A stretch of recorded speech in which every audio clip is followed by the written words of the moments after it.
my perception of this downward slide in card prices really started. It kind of started in like early April, because I remember being at the Mint Collective, and I don't remember there being, which was the very end of March, and I don't remember there being this kind of feeling in the air that cards were coming down in prices. The hobby was hot at the end of March. So as far as back as I can remember, the slide started after that. Jeremy Lee's perception of this, of course, sometime in April, let's say. That said, to David French's comment, I'll put it, John, do you want to take it first and then go to you, Adam, with just any response at all? Sure. Yeah, I mean, I would say that I didn't feel too much of the slide in the kinds of cards that I collect.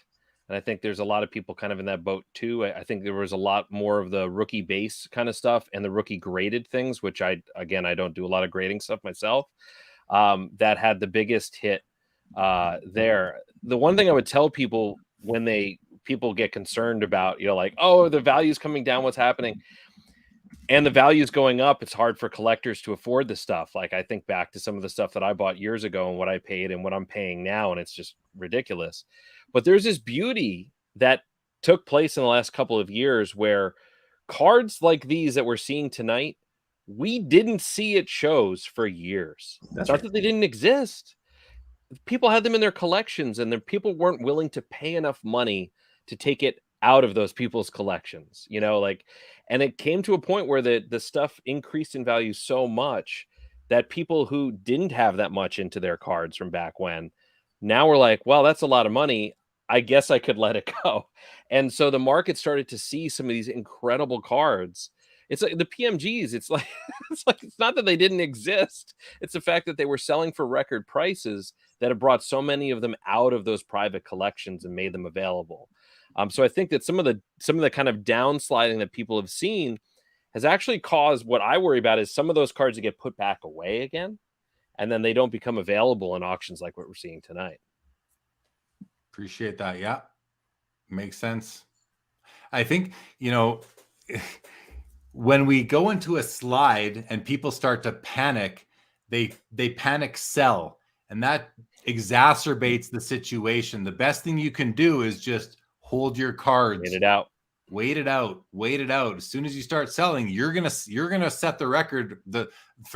You're gonna set the mark for the lowest card sold this year, the lowest that card is sold during this slide. So, if everyone could just sort of get together, I guess I'm talking about, it's almost like collusion, but is it bad? I don't know. Just don't sell your cards if you don't want to sell them for today's prices.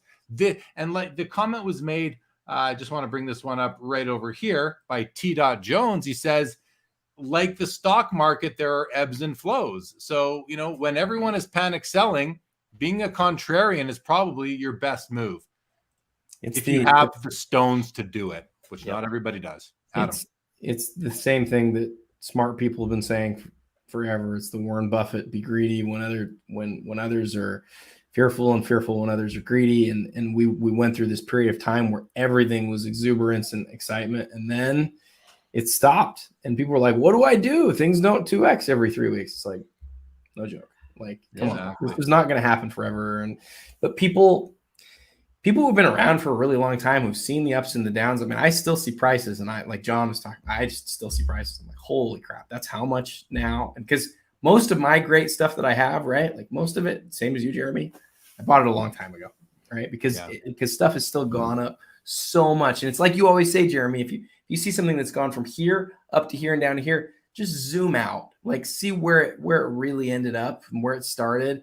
And don't judge things in the short term. Like, go look at the long term. And the people who are the smartest, who are the best at the best collectors and the best at finding things that are low value and watching them rise, they're patient. They take time.